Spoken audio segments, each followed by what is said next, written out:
Baik, salam sejahtera teman-teman semua.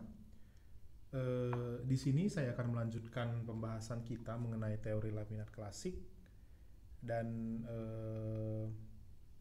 pembahasan kita tadi sudah sampai di bagaimana kita tahu pembebanan dan regangan yang terjadi di dalam laminat, maaf. Ini dia di sini. Nah, ini akan menjadi fokus kita, kali ini. Eh, jadi saya akan menggambarkan kemudian laminat itu adalah sebuah kotak saja, jadi tidak ada lapis-lapisannya gitu ya, tapi itu adalah laminat. Jadi ini saya kasih garis. Kita cerita tentang laminat. Maaf, ini kurang besar. Laminat. Oke, di laminat ini kita cerita tentang deformasi yang mungkin terjadi. Kita sudah tahu bahwa apa namanya? Tadi kita sudah punya matriks epsilon 0 dan kappa, epsilon 0 dan kappa, dan juga matriks dari pembebanan yang kita punya, beban normal dan momen. Lalu di sini ada matriks lagi yang menandakan sifat dari apa namanya, laminatnya. Sifat-sifat ini mewakili apa?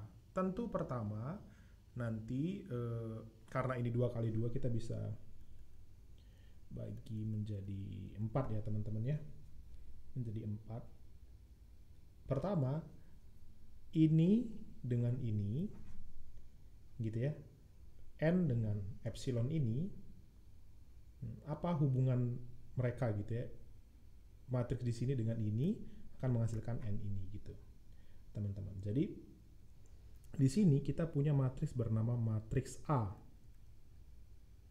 Matriks A ini adalah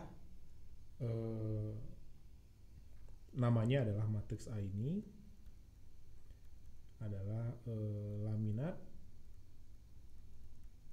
membran stiffness.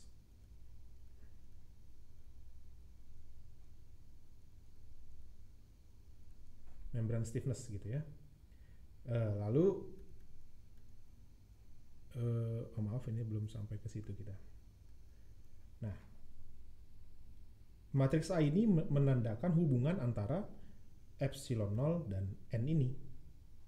Begitu. Lalu ketika nanti sudah bicara mengenai kurvatur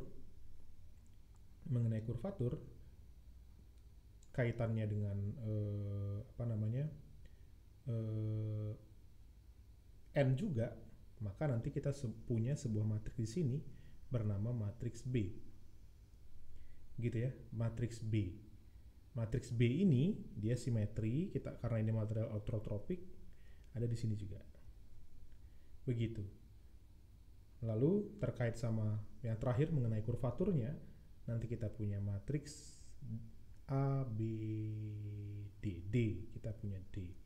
Gitu ya. Kenapa tidak menggunakan C? Karena kalau matriks C itu ini adalah compliance matrix.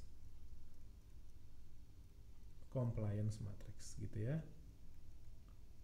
Matriks. Nah, apa itu compliance matrix? Mungkin sedikit saja saya kasih tahu gitu ya.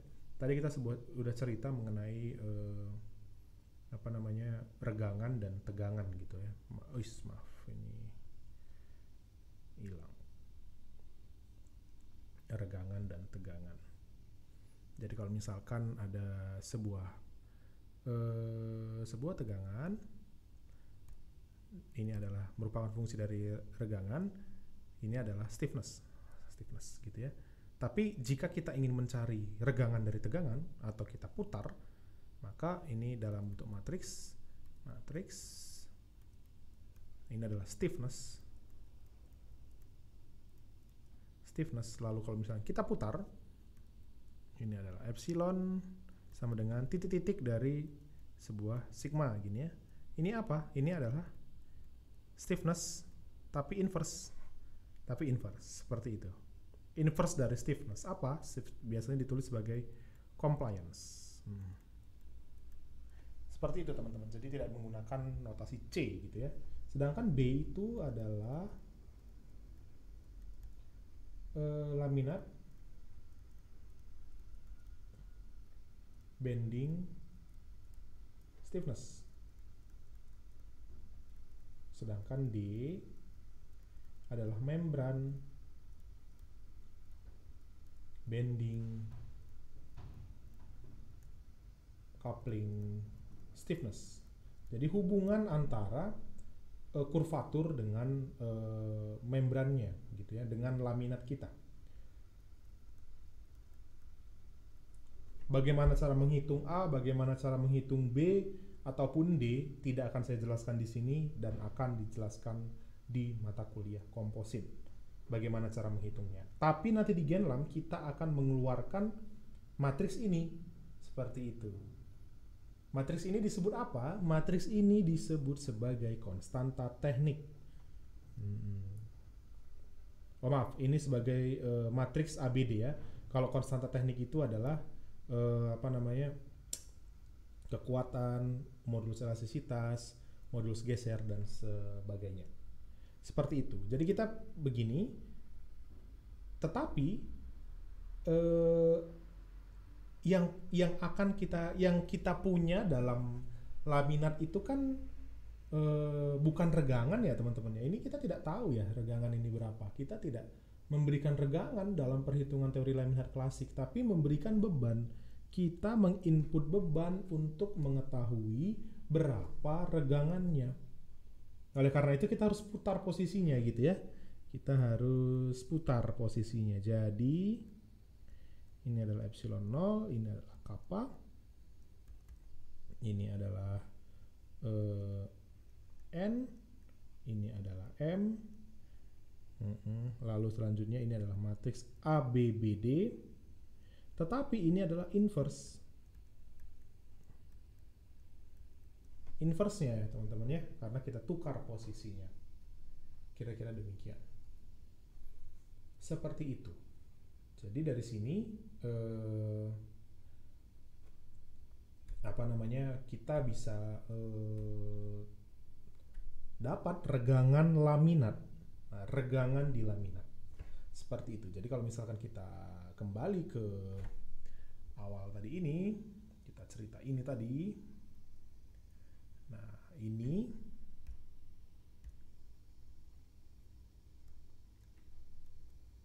masih gede.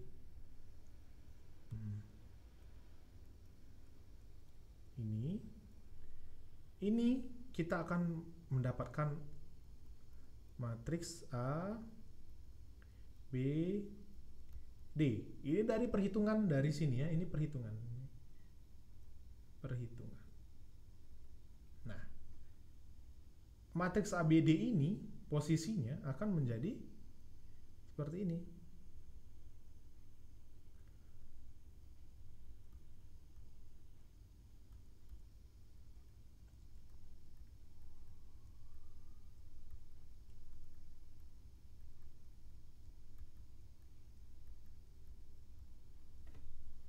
Inverse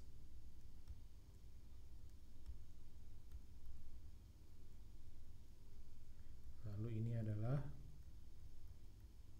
beban kita. Biasanya ini ditulis ada barnya di bawah menandakan beban rata-ratanya. Tapi nanti ini akan diekspresikan dalam berbagai jenis beban yang menjadi dua komponen ini gitu ya. Nah, lalu kita dapat matriks ABBD, kita bisa dapat regangan yang terjadi pada laminat kita. Ini sumbu laminat. Nah, jadi sumbunya laminat gitu ya teman-teman ya. Nah, ini adalah regangan yang global gitu ya, global. Lalu Lalu apa namanya? Dari regangan dan kurvatur ini kita bisa sebentar, saya cari dulu mana tadi. Nah, ini dia ya. Ini kita bisa ekspresikan dalam satu nilai regangan. Satu nilai regangan menurut sudut pandang kita. Tapi ini masih sumbu XY. Ini apa? Ini adalah regangan normal ditambah Z kali kappa. Z ini apa, teman-teman? Ini adalah posisi dari lamina. Posisi lamina atau posisi titik dari midplane. Nah, ya, ini dari midplane. Ini adalah apa? Ini adalah regangan di sebuah posisi. Regangan di posisi tertentu. Regangan yang sudah digabung antara dua ini. Nah, gitu, teman-teman. Dan regangan ini dihitung dengan cara demikian gitu. Tadi kita sudah tahu Z itu apa, dapat regangannya. Nah, lalu dari regangan kita bisa dapat apa? Kita bisa dapat tegangan.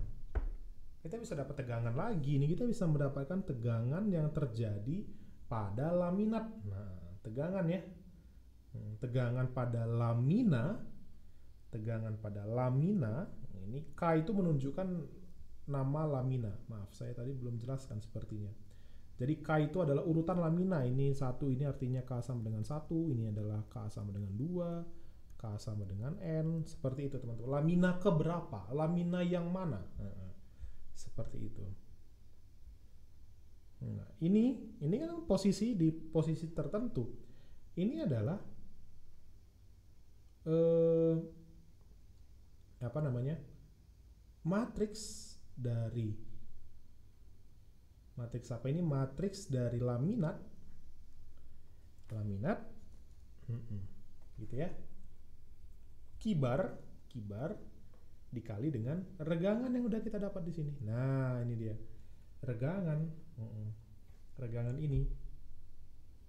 Nah, kita dapat tegangannya, tegangan di posisi tertentu. Ini semua masih sumbu XY. Nah, begitu, teman-teman. Jadi ini sumbu laminat. Kita tahu regangan, kita tahu tegangan, maka kita bisa menggambarkan distribusi tegangan-regangan pada laminat. Seperti itu, teman-teman ya. Jadi kita bisa menggambar distribusi tegangan-regangan pada laminat. Jadi kita masuk ke bagian distribusi. Nah,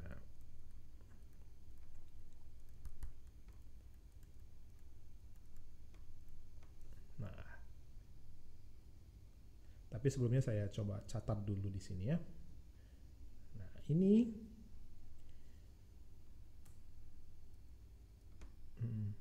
kita bisa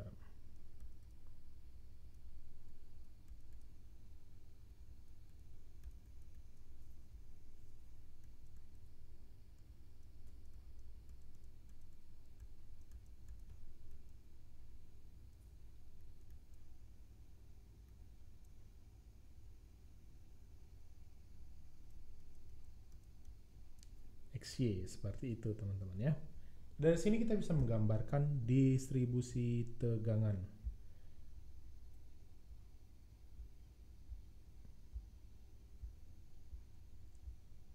Tegangan-regangan. Jadi misalkan ini adalah plus, ini adalah min. Misalkan distribusi sebuah laminat terkena tegangan tarik di arah 1 misalkan. Begitu ya. Di arah 1 ini misalkan adalah sumbu, bukan di arah 1 ya, di arah X. Nah, sumbu X misalkan. Sumbu X berarti nanti dia akan makin panjang gitu ya, teman-teman ya. Makin panjang misal, makin panjang nanti. Makin panjang, positif nilainya. Di arah saat ini di arah X. Tapi di arah Y tentu dia makin pendek karena ada Poisson rasio. Nah, gitu ya. Ini misalkan beban di arah X. Nah, di arah X. Dia negatif. Negatif.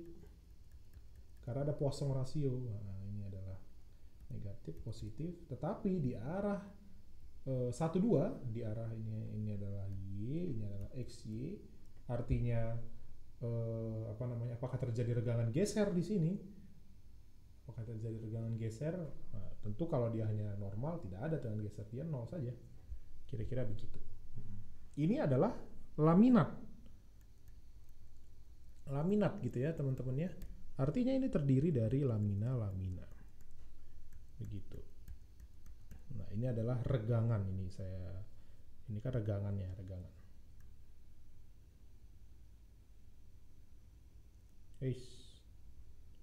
Lalu bagaimana dengan tegangan? Nah, bagaimana dengan tegangan?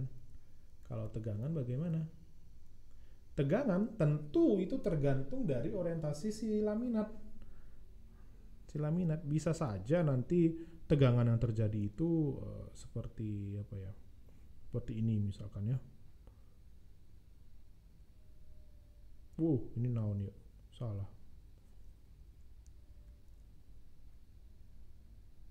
Nah, seperti itu. Ini adalah laminatnya gitu. Tegangannya beda-beda di arah X, arah Y atau arah Z. Bukan Z, XY. Kira-kira demikian. Tegangannya bisa macam-macam tergantung dari orientasi lamina masing-masing. Seperti itu. Kira-kira. Di sini teman-teman saya harap sudah bisa tahu ya bagaimana jalannya kenapa bisa dapat distribusi tegangan-regangan ini. Kira-kira demikian. Nah, di sini dapat distribusi tegangan.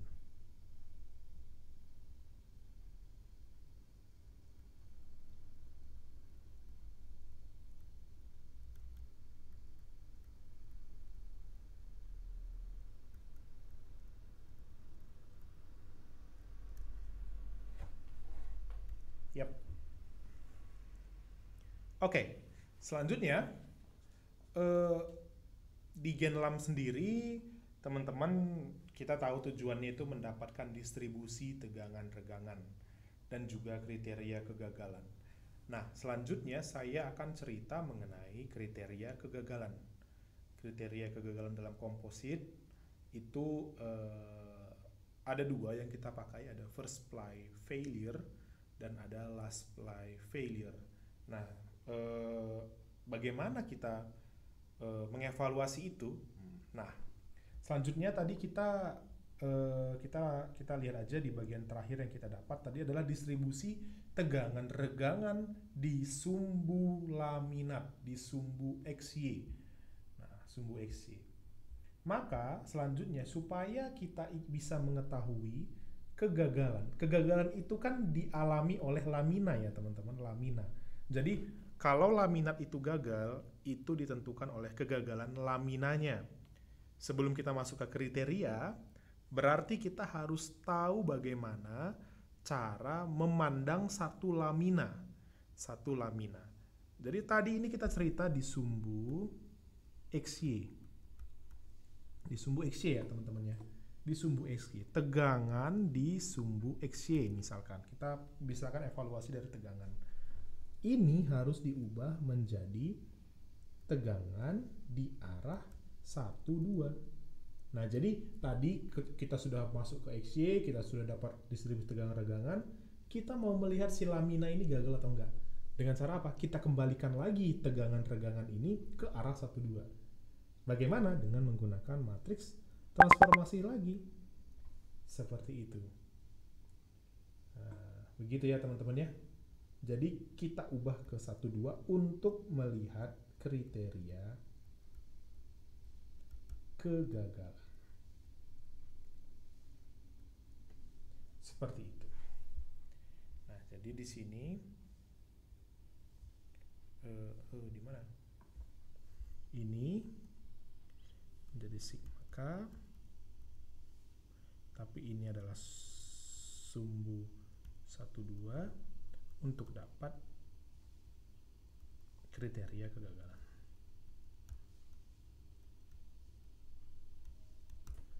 Demikian kriteria kegagalan. Apa saja kriteria kegagalannya? Maka kita coba membayangkan apa yang bisa terjadi pada laminat. Pada laminat.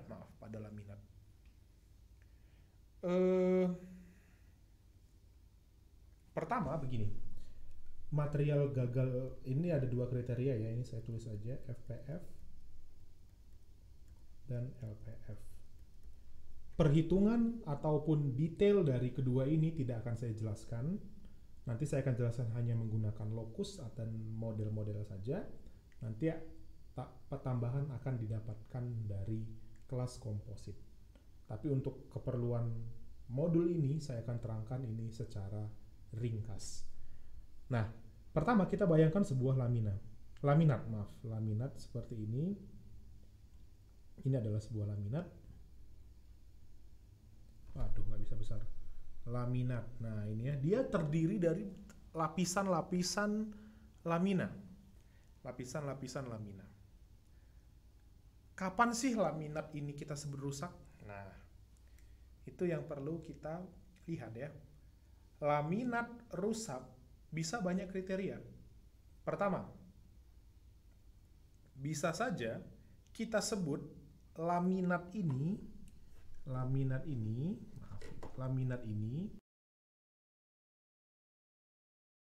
laminanya sudah rusak. Misal dia ada 3 lapis, lapisan pertama rusak duluan, tidak bisa menahan beban, kita anggap semuanya rusak. Nah, begitu ya teman-teman ya. Kita anggap semuanya gagal. Begitu. Itu bisa, pertama. Selanjutnya, kita bisa anggap laminat ini rusak jika laminat terakhir yang ada itu rusak. Seperti itu. Jadi bisa lamina yang pertama atau lamina yang terakhir. Itu makanya tadi ada 2 kriteria. Last ply failure dan first ply failure, ini dia. Kita memandang dari 2 hal ini. Lalu bagaimana cara menentukannya? Bagaimana cara mengetahuinya gitu? Apa sih contohnya? Misalkan kamu punya sebuah kapal yang terbuat dari laminat. Nah, kapal ini akhirnya menabrak karang karena terombang-ambing ombak. Nah, seperti itu. Mungkin badan kapal itu bisa saja terlihat ada laminanya yang sudah rusak gitu ya. Sudah rusak. Tetapi misalkan saja ada yang sudah rusak. Tetapi kan masih bisa menahan beban ya, karena masih ada lamina yang lain. Walaupun nanti bebannya akan dibagi ke lamina sisanya. Tetapi bisa saja nanti lamina sisanya tidak bisa menahan beban dan akhirnya rusak semua. Nah, itu adalah analogi bagaimana kegagalan pada lamina. Di satu sisi juga bisa terjadi seperti ini. Kamu punya kapal terbuat dari laminat. Ketika nyenggol karang, nyenggol kapal lain, dia tidak terlihat rusak gitu ya, tidak terlihat rusak laminanya. Tetapi sebenarnya serat-serat di dalamnya itu sudah mulai putus. Jadi tidak not necessarily harus laminanya yang kelihatan putus gitu, enggak. Tetapi serat-serat di dalam lamina itu putus. Serat-serat dalam lamina itu putus sehingga kekuatannya turun. Nah, apa yang terjadi kemudian? Tibanya nabrak karang terakhir, kapal kamu langsung jebol. Nah, di situ siapa yang gagal pertama gitu? Apakah semuanya serentak gagal atau ada yang pertama lalu langsung jebol? Nah, itu juga model selanjutnya dalam kriteria kegagalan ini. Seperti itu. Nanti kita akan coba lihat.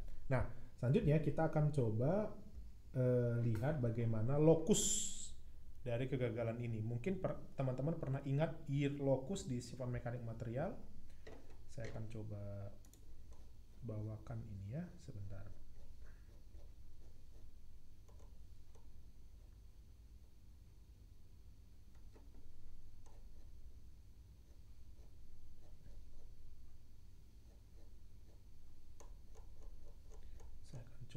dilihat dari sini.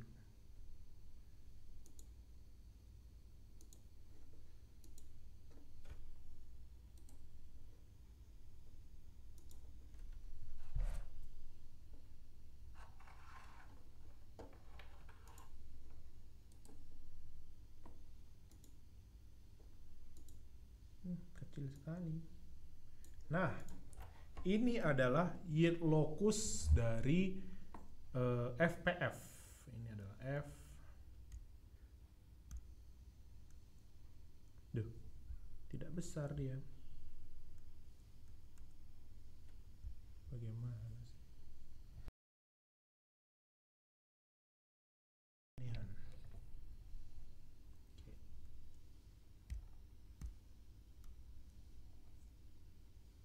Ini adalah yield locus dari FPF. First fly failure. Ini di locus ini. Locus ini. Maaf ini. Ini didapat dari perhitungan. Ini adalah milik 90 derajat. Nah, sedangkan yang ini adalah milik dari 0 derajat. Jadi bayangkan ini ada dua apa namanya? Ada dua laminan.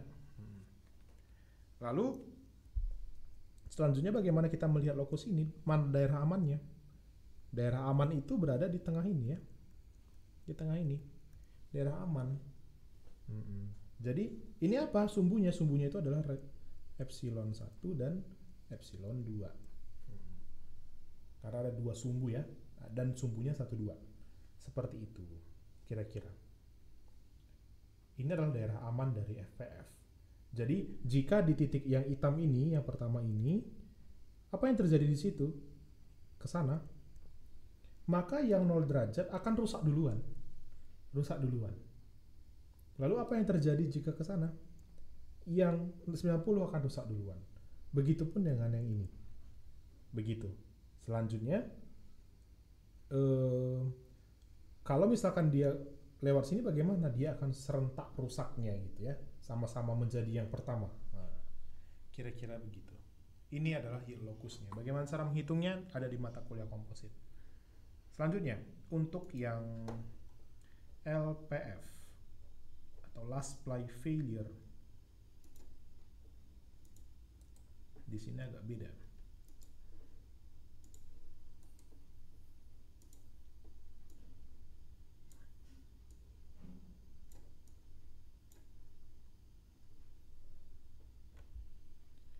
Nah, ini dia. Kamu punya 0 derajat dan 90. Ini lokusnya. Daerah aman tentu yang di tengah. Lalu, bagaimana cara melihatnya? Jika misalkan dia melewati titik ini, apa yang terjadi? Apa yang terjadi? Maka yang 0 derajat itu maaf. Maka lamina yang 0 derajat itu dia yang akan apa namanya? Gagal terakhir. Seperti itu. Tetapi yang 90 itu sudah terdegradasi. Kira-kira demikian, teman-teman. Jadi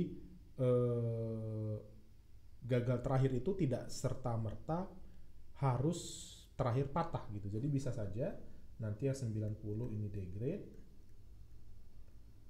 Nanti yang 0 ini akan final rupture. Gitu ya. Seperti itu kira-kira. Lalu ini kan kita seakan-akan memilih antara kriteria LPF dan FPF. Bagaimana jika kita gabungkan keduanya? Apa yang bisa kita simpulkan? Nah, jika gabungan keduanya itu kira-kira seperti ini.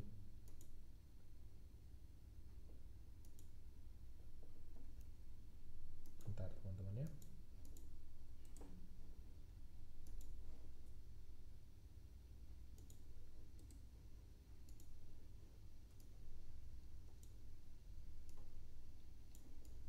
Jadi kita menggabungkan dua bagian aman lokus.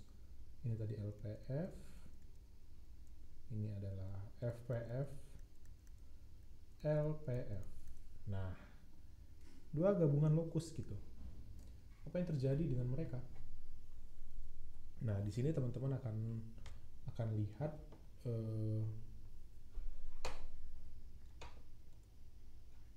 sebentar.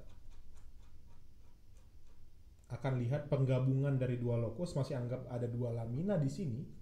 Ada dua lamina 0 dan 90 misalkan, tetapi superposisi atau gabungan dari dua lokus itu digabungkan. Seperti itu. Nah,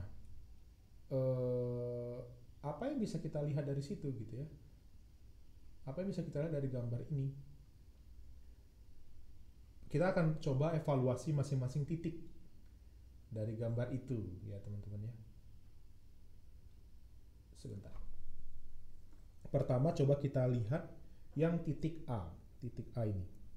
Apa yang terjadi di situ? Dia sudah melewati FPF. Artinya apa? Ada satu lamina yang sudah gagal. Tetapi dia belum keluar dari zona LPF. Artinya apa? Masih bisa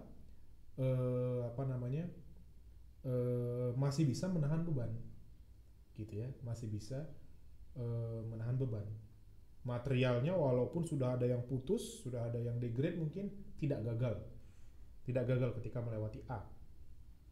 Tapi jika terus kita lewati hingga mencapai B, apa yang terjadi? Artinya material yang tadi yang sudah putus-putus tadi, kan tadi A sudah ada yang satu yang putus, jadi selanjutnya akan ada yang putus-putus terus toh. Lalu selanjutnya itu akan langsung gagal semua, failure, laminatnya gagal. Lalu bagaimana dengan yang poin 1? Poin 1, dia sudah keluar dari LPF, tetapi dia belum masuk FPF. Lah ini maksudnya bagaimana gitu ya? Last play failure sudah keluar, tetapi FPF-nya belum ada satupun material yang gagal. Ini bagaimana ini? Padahal last play failure-nya sudah gagal. Di sini kita harus lihat fenomena fisiknya. Fenomena fisiknya menunjukkan bahwa tidak ada yang terjadi apapun gitu ya. Jadi ketika melewati titik 1, dia tidak terjadi apapun. Materialnya masih bagus, walaupun ada yang terdegradasi mungkin, tapi tidak menunjukkan penurunan kekuatan. Nah, di sini dia beda antara perhitungan kita dengan fenomena fisik. Tetapi nanti ketika sudah melewati titik 2, ada satu yang gagal, ada first play failure, ada lamina yang gagal. Tetapi dia sudah jauh keluar dari LPF juga. Artinya apa? Langsung ultimate failure. Gitu ya teman-teman ya. Seakan-akan dari 1 ke 2 itu terjadi degradasi. Tapi belum ada satupun yang gagal gitu sebelum dia lewat titik 2. Kira-kira gitu teman-teman. Saya harap penjelasan ini bisa sedikit dipahami dan bisa membantu teman-teman dalam mengerjakan modul Genlam dan juga bisa memahami proses teori laminat klasik. Untuk penjelasan yang lebih lengkap, penjelasan yang lebih dalam itu akan ada di mata kuliah material komposit. Kira-kira demikian teman-teman.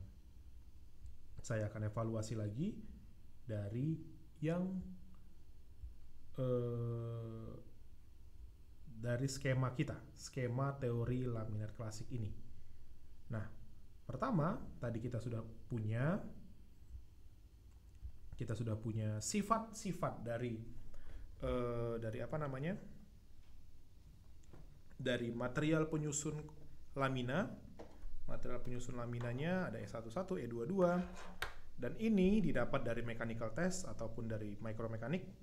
Selanjutnya ini akan menjadi sebuah matriks key atau matriks kekakuan di arah 1,2 untuk lamina. Lalu ini kita transformasi menggunakan matriks transformasi menjadi key bar. Nah, ini ada barnya ya teman-teman ya, ada key bar. Key bar di sumbu XY. Lalu melalui perhitungan nanti kita bisa dapatkan matriks ABD. Matriks ABD ini yang menghubungkan antara beban yang bisa kita tahu atau bisa kita input untuk mendapatkan regangan dan kurvatur material.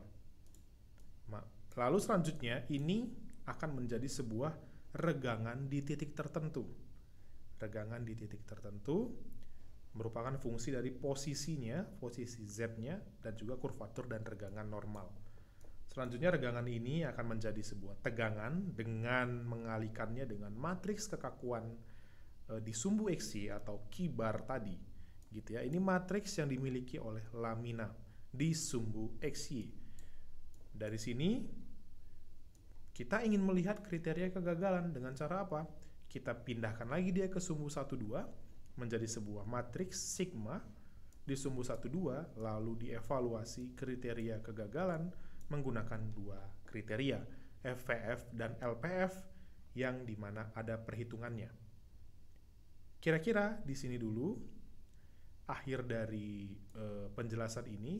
Saya harap sedikit bisa dimengerti dan juga bisa membantu teman-teman dalam memahami modul ini.